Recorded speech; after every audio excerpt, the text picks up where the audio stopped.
Welcome to my Saturday morning midlife crisis where cartoons are out, coffee's in, and I have all the responsibility with no power. I'm Austine. And I'm Alex.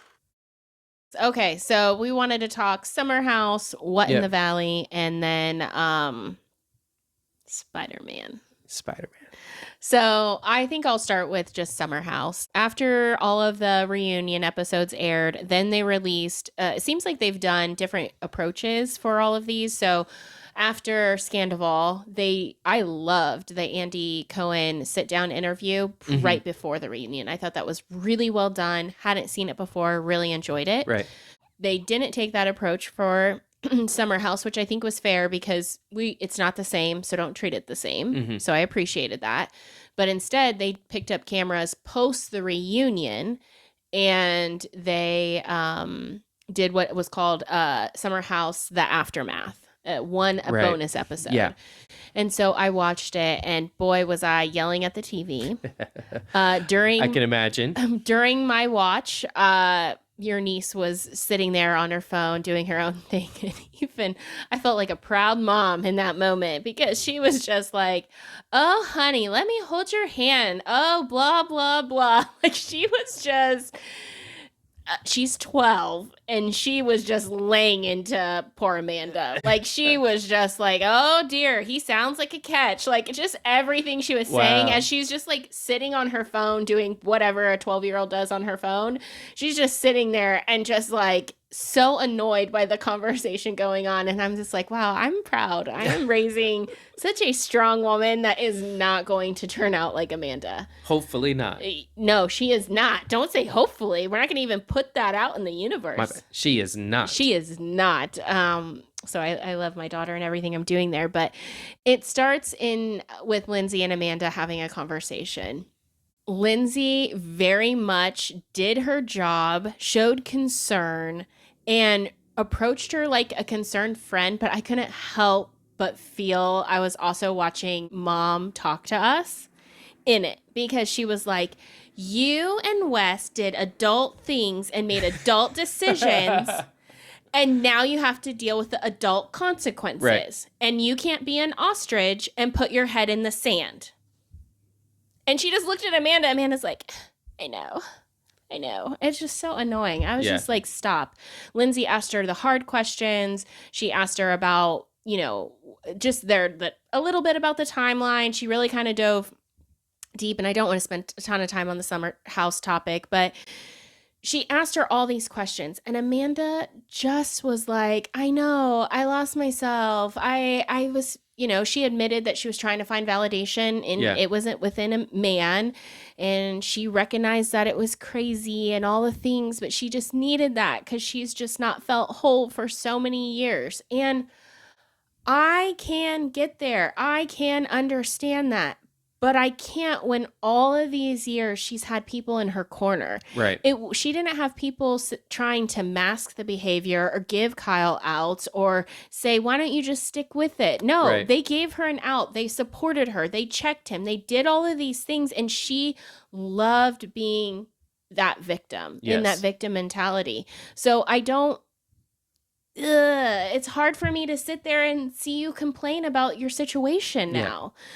So I didn't like that, but Lindsay did an excellent job. She's made for reality TV. She needs to continue to find wherever she goes. I know that they're doing Into the City, but I would love to see Lindsay do other things. She's chaotic in her own way, but she really is a truth speaker and very direct.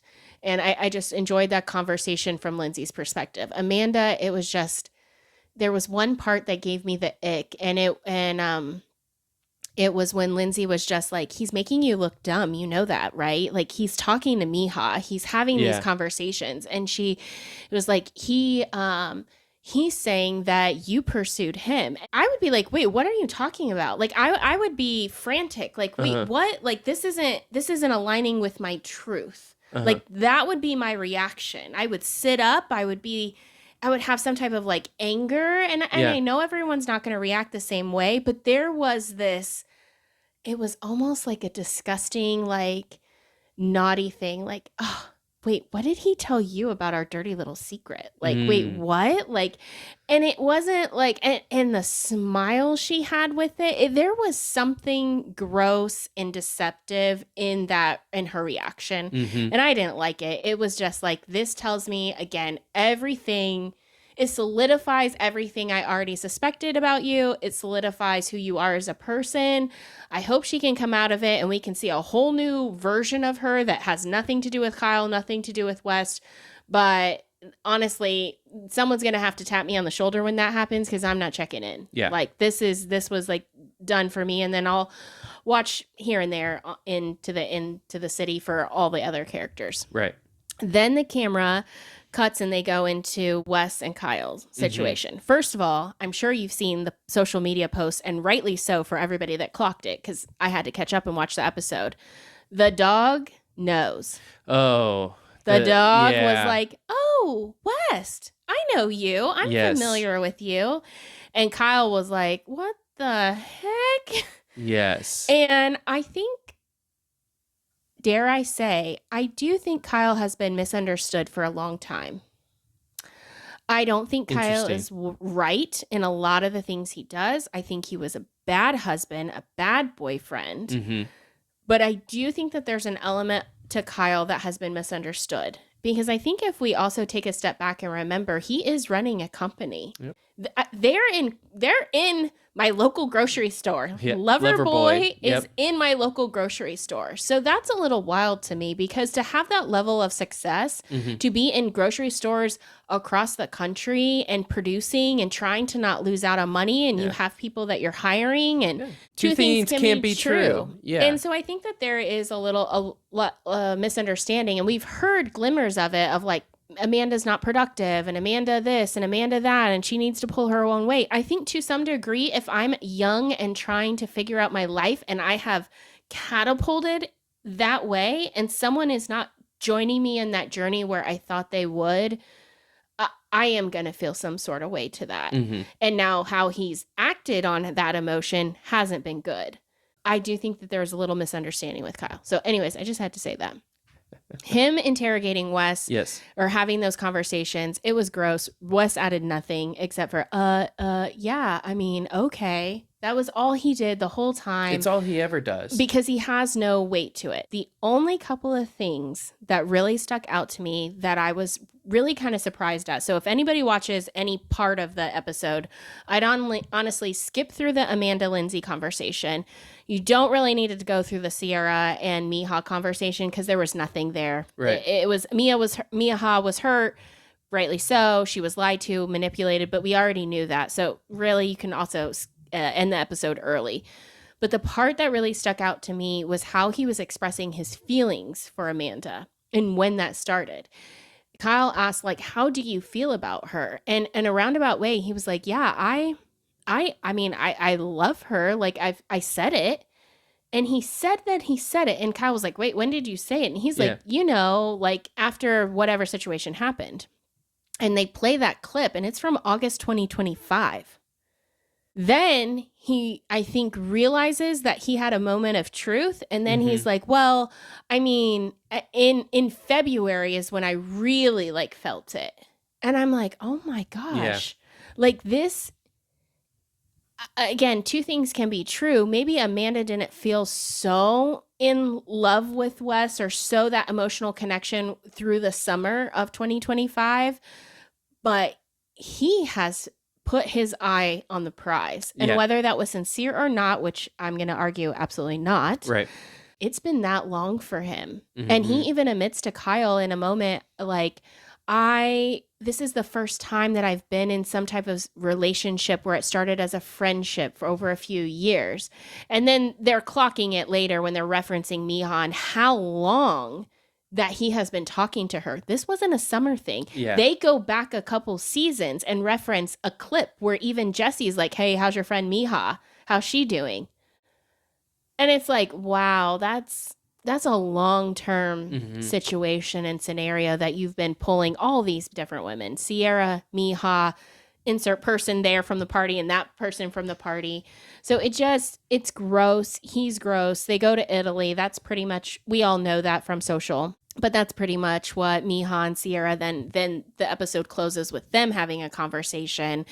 And really, I didn't get anything there except for, again, Miha's hurt. I think the most important thing that I get from Summer House aftermath is that Wes is really gross. He's very confused human. He's really despicable and icky and all the things. And Amanda loves it. Mm-hmm. And she's here for it. She's excited about it. She doesn't care how this makes her look, because in her mind, it's everything. Like, yeah.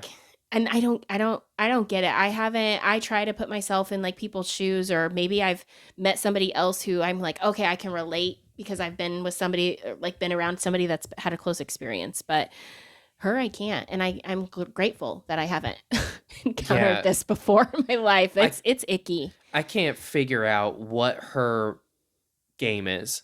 I can't either. What her end game is. Yeah. No, like, I don't know. Because you're right. Even with the diabolical like grin, smile that she does, it feels like she has some kind of alternative motive, or some kind of like she gets pleasure out of watching everyone scramble trying to figure this out. Yeah. And then she gets pleasure of like people coddling her, and it's like she never grew out of high school. No. She did not grow up at all. No. And I think we all just always thought, oh, well, this is because of all these other things. No, I think this is just how she is. We're just now seeing it more clearly. I was going to say, I would argue we've seen it for a long time. Well, but we had a lot of other things going on during the Summer House That's years. fine, and I get it. Kyle also did shadow a lot of that. He did shadow a lot of that behavior, and it did seem like, I mean, again, when you're comparing a shit sandwich with a shit sandwich, you're kind of looking at the one that has the least amount of flies around it. Yeah, that's very true. Well said. Good analogy. That is one big pile of shit. So thanks for watching. If you want to check out the full episode, be sure to listen to us on Spotify at My Saturday Morning Midlife Crisis.